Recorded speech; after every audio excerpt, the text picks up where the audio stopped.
എത്ര മനോഹരമായിട്ടുള്ള ദ്വീപുകളല്ലേ, എന്തൊരു ഭംഗിയാണ് കാണാനായിട്ട്. ഇതിനെ കുറിച്ചിട്ടുള്ള കാഴ്ചകൾ നമ്മുടെ കഴിഞ്ഞ വീഡിയോയിൽ ഉണ്ടായിരുന്നു. കാണാത്തവരത് കാണുക, ഇവിടെ മുകളിൽ ലിങ്ക് കൊടുത്തിട്ടുണ്ട്. അതിനോടൊപ്പം തന്നെ ഈ ഐലൻഡിനെ കുറിച്ച്, അതായത് ഈ പരിസ്ഥിതി ഐലൻഡിനെ കുറിച്ച് പറയുമ്പോൾ ഇവിടെ ഫേമസ് ആയിട്ടുള്ള ഒരു ഇംഗ്ലീഷ് മൂവിയൊക്കെ ഷൂട്ട് ചെയ്തിട്ടുണ്ട്, സ്റ്റാർ വാർസ് സ്റ്റോറി എന്നൊക്കെ പറഞ്ഞിട്ട്. അപ്പൊ അതിന്റെ ഏതാനും സീനുകൾ ഞാനിവിടെ കാണിച്ചിട്ടുണ്ട്. അതായത് ഇമേജസ് കാണിക്കാൻ പറ്റുള്ളൂ കേട്ടോ. വിശദമായിട്ടുള്ള കാഴ്ചകൾ കിട്ടിക്കഴിഞ്ഞാൽ കോപ്പിറൈറ്റ് സ്ട്രൈക്ക് ഒക്കെ വന്ന് ചാനൽ തന്നെ പോയി പോകും. അപ്പൊ അതിനാൽ തന്നെ നിങ്ങളതൊക്കെ യൂട്യൂബിലോ മറ്റോ സെർച്ച് ചെയ്ത് കാണുക. ഈ ദ്വീപിന്റെ മനോഹരമായിട്ടുള്ള കാഴ്ചകൾ മാക്സിമം ഭംഗിയായിട്ട് തന്നെ ഇതിനകത്ത് ഒപ്പിയെടുത്തിട്ടുണ്ട്. പക്ഷെ നമ്മളെ സംബന്ധിച്ചോളം ഒരു ചെറിയ ഡ്രോണും ഒരു കുഞ്ഞു ക്യാമറ ആയിട്ട് പോകുമ്പോൾ ഇത്രയൊക്കെ നമുക്ക് പകർത്താൻ പറ്റുള്ളൂ. പക്ഷെ അതിനുശേഷം ആ കാഴ്ചകൾ നമ്മൾ കഴിഞ്ഞ വീഡിയോയിൽ എടുത്തിട്ടുണ്ട്. ഇനി ആ എപ്പിസോഡ് കണ്ടതിന് ശേഷം തുടർന്ന് നമ്മൾ കാണുമ്പോൾ നമ്മൾ ഇവിടെ നിന്ന് നമ്മുടെ കഴുതു ഐലൻഡിലേക്കുള്ള യാത്രയിലാണ്. ജനവാസമില്ലാത്ത ഈ പരിസ്ഥിതി ഐലൻഡിൽ നിന്ന് നമ്മൾ താമസിക്കുന്ന കടുതു ഐലൻഡിലേക്കുള്ള യാത്രയിലാണ്. അപ്പൊ ഇന്നത്തെ യാത്രയിൽ ഞങ്ങൾ മീൻപിടുത്തം കൂടി പ്ലാൻ ചെയ്തിട്ടുണ്ട്. അപ്പൊ അവിടെ നിന്നുള്ള യാത്രയിൽ ഇനി മീൻ പിടിക്കലാണ് അടുത്ത ഉദ്ദേശം. പക്ഷെ ഞാൻ കഴിഞ്ഞ വീഡിയോയിൽ പറഞ്ഞതിനെ പേടിപ്പിച്ച ഒരു സംഭവം എന്നത്, പേടിപ്പിച്ച സംഭവം മറ്റൊന്നുമല്ല, ശരിക്കും ഇരുട്ടി തുടങ്ങി സമയം, മറ്റൊന്നും കാണാനില്ല. ഈ അസ്തമയത്തിന് ശേഷം കുറച്ച് കഴിഞ്ഞപ്പോൾ ഈ ബോട്ടിലെ ഇവര് രണ്ടുപേരും തമ്മിൽ ഭയങ്കര ചർച്ച. എന്താണ്, എവിടെയാണ്, മൊബൈൽ എടുക്ക്, മാപ്പ് എടുക്ക് എന്നൊക്കെ പറഞ്ഞിട്ട്. സത്യം പറഞ്ഞാല് ഞാൻ പേടിക്കാൻ കാരണം ഇവർക്ക് ഇനി ഈ ദിക്ക് അറിയാതെ, അതായത് ദിശ അറിയാതെ ഇവര് ശരിക്കും കിടന്ന് വിഷമിക്കണ പോലെ എനിക്ക് തോന്നി. അപ്പൊ ഈ ഇരുട്ടത്ത് ഞാനും എന്ത് ചെയ്യാനാണ്, എനിക്കും പരിചയമില്ലാത്ത സ്ഥലം, അവിടെയാണ് ഞാൻ ശരിക്കും പേടിച്ചെന്ന് പറഞ്ഞത്. പക്ഷെ യഥാർത്ഥത്തില് അവര് ദിക്ക് അറിയാതല്ലായിരുന്നു. നമ്മൾക്ക് പകൽ സമയത്ത് നമ്മൾക്ക് യാത്രയിൽ കടലിന്റെ അടിത്തട്ട്, ആഴം കുറഞ്ഞ സ്ഥലങ്ങളിലൊക്കെ നമുക്ക് അടിത്തട്ടും മറ്റും കാണാൻ കഴിയും. നേരെ മറിച്ച് രാത്രിയിൽ നമുക്ക് അങ്ങനെ കാണാൻ കഴിയില്ല. അപ്പോൾ ഇവര് മൊബൈലിൽ മാപ്പ് ഉപയോഗിച്ച് നോക്കുമ്പോൾ നമ്മൾ കാണാറുണ്ടല്ലോ, നമ്മളും മൊബൈലിൽ എടുത്ത് കഴിഞ്ഞാൽ കടലൊക്കെ എടുത്ത് നോക്കുമ്പോൾ നമുക്ക് കാണാൻ പറ്റും എത്രമാത്രം ആഴമുണ്ട്, ഇല്ല ആഴം കൂടിയ സ്ഥലം കുറഞ്ഞ സ്ഥലമൊക്കെ അറിയാൻ പറ്റുന്ന പോലെ തന്നെ അതുപോലെ ഒന്ന് ഫൈൻഡ് ചെയ്യാൻ വേണ്ടിയിട്ടായിരുന്നു ഇവർ മൊബൈലൊക്കെ എടുത്തത്. പക്ഷെ ആ നേരത്തെ ആ ഒരു 2-3 അല്ലെങ്കിൽ ഒരു 5 മിനിറ്റ് നേരത്തെ വെപ്രാളത്തിൽ സത്യം പറഞ്ഞാൽ ഞാനാകെ പേടിച്ചു. ഇനി ഇവര് ദിക്കറിയാതെ എവിടെ ചെല്ലും, എങ്ങനെയാവും എന്നൊക്കെ ഉള്ളൊരു ടെൻഷനിലേക്ക് ഞാനും മാറി. ചുരുക്കി പറഞ്ഞാൽ ഇതുകൊണ്ട് പറഞ്ഞു നിർത്താവുന്നതല്ല അന്നേരത്തെ എൻ്റെ വിഷമങ്ങൾ. അതൊക്കെ ഞാൻ വഴിയെ മാലദ്വീപിന്റെ അനുഭവങ്ങൾ എന്നൊക്കെ പറഞ്ഞിട്ട് കുറച്ച് ഞാൻ വിഷമിച്ച കാര്യങ്ങളും എൻ്റെ സന്തോഷങ്ങളും കൗതുകങ്ങളും ഒക്കെ ആയിട്ട് ഞാനൊരു വീഡിയോ തയ്യാറാക്കുന്നുണ്ട്. ആ സമയത്ത് ഈ കാര്യങ്ങൾ എന്നെ കുറച്ചും കൂടിയും ശരിക്കും വിശദമായിട്ട് ഞാൻ പറയാം. എല്ലാ മാന്യ പ്രേക്ഷകർക്കും എൻ്റെ പുതിയ വീഡിയോയിലേക്ക് സ്വാഗതം. രാത്രിയിൽ കടലിൽ മീൻ പിടിക്കാൻ വന്നിരിക്കുകയാണ്. അപ്പോൾ കണ്ടു പേടിക്കേണ്ട രൂപം കണ്ടിട്ട് ഇതാ കണ്ടില്ലേ.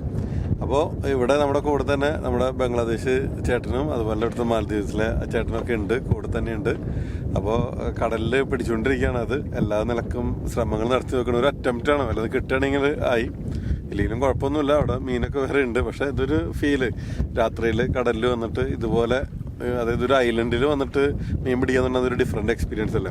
അപ്പോൾ ഇത് കണ്ടുകൊണ്ടിരിക്കണതിൽ മീൻ പിടിക്കാൻ ആഗ്രഹമുള്ളവർ, കടലിലൊക്കെ പോയി മീൻ പിടിക്കാനൊക്കെ ആഗ്രഹമുള്ളവർക്കൊക്കെ ടൂർ ബുക്ക് ചെയ്യട്ടെ. മാലദ്വീപ്സ് അടിപൊളിയാണത്. അതുപോലെ തന്നെ നമ്മുടെ മലേഷ്യയിലില്ല, തായ്ലൻഡിലും നമുക്ക് അവൈലബിൾ ആണ് ഇതുപോലെ പിടിക്കാനൊക്കെ ആയിട്ടുള്ള സൗകര്യങ്ങളൊക്കെ. അവിടെ ഫിഷിംഗ് ഫാമുകളുണ്ട്, പിന്നെ ഫിഷിംഗ് ട്രിപ്പുകളുണ്ട്.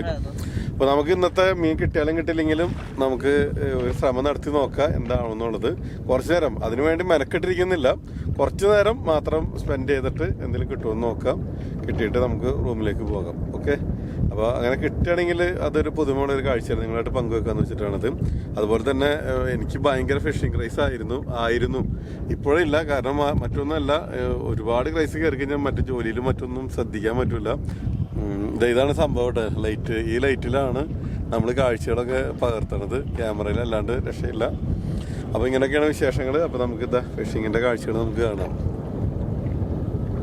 എൻ്റെ കയ്യിലുണ്ടെന്ന് പറഞ്ഞില്ല, ഇതാണ് സാധനം.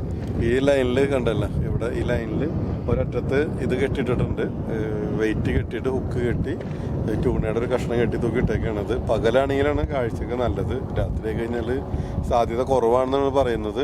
അപ്പോൾ നമുക്ക് എന്തായാലും നമുക്ക് നോക്കാം. അപ്പോൾ എല്ലാവരും കണ്ടുകൊണ്ടിരിക്കുക. പ്ലാസ്റ്റിക്കിന്റെ ഒരു റിങ്ങില് ലൈൻ കെട്ടിയതിന് ശേഷം ലൈനിന്റെ ഒരു അറ്റത്ത് വെയിറ്റും കെട്ടി ഹുക്കും കെട്ടിയിട്ട് ട്യൂണയുടെ ചെറിയ ചെറിയ കഷ്ണങ്ങൾ കൊളുത്തി വെള്ളത്തിലേക്ക് ഇട്ട് വെയിറ്റ് ചെയ്തിരിക്കുക.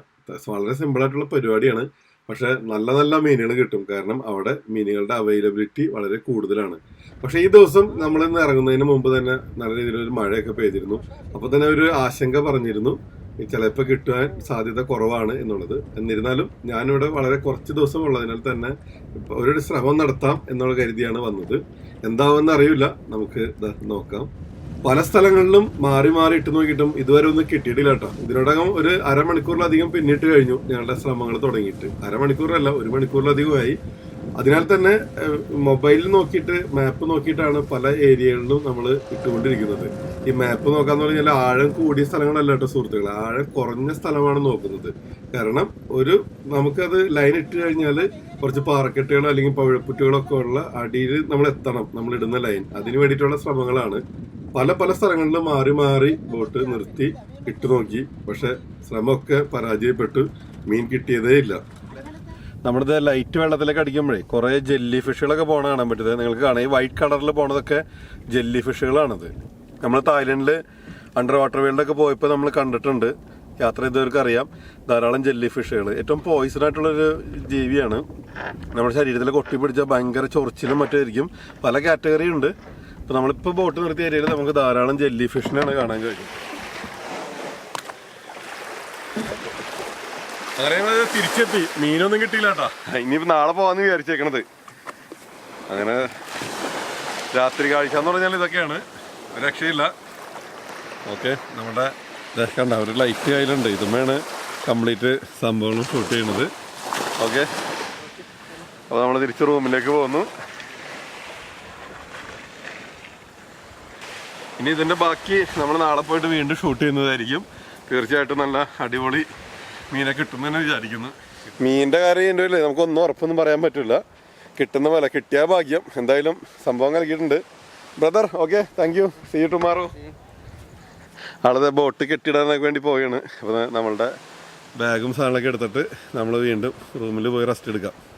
പ്രേക്ഷകർക്ക് ഒരു പുതുമയുള്ള കാഴ്ച ആവട്ടെ എന്ന് കരുതിയാണ് ഞാൻ മീൻപിടുത്തത്തിന് തന്നെ തയ്യാറായത്. രാത്രി കടലിൽ പോയിട്ട് അത് കിട്ടിയിരുന്നെങ്കിൽ ഒരു നല്ല സംഭവമായി മാറിയെന്നാണ് കേട്ടോ. കിട്ടിയിരുന്നെങ്കിൽ എന്ന് വെച്ചാൽ നല്ല മീനുകൾ കിട്ടിയിരുന്നെങ്കിൽ. പക്ഷെ എന്തായാലും നമ്മൾ നിരാശപ്പെടുന്നില്ല എന്നല്ല, എൻ്റെ മാന്യ പ്രേക്ഷകരാരും തന്നെ ഞാൻ നിരാശപ്പെടുത്തില്ല. മറ്റൊരു മീൻ, കണ്ണ് നിറയെ മീൻ കാണാനുള്ള കാഴ്ചകളുമായിട്ട് ഞാൻ അടുത്ത വീഡിയോയിൽ വരാം. അതായത് വലിയ ഒരു ട്യൂണ ഫാക്ടറിയുടെ കഥ. ഓക്കെ, അപ്പൊ നമുക്കിനി മറ്റൊരു വീഡിയോയിൽ കാണാം.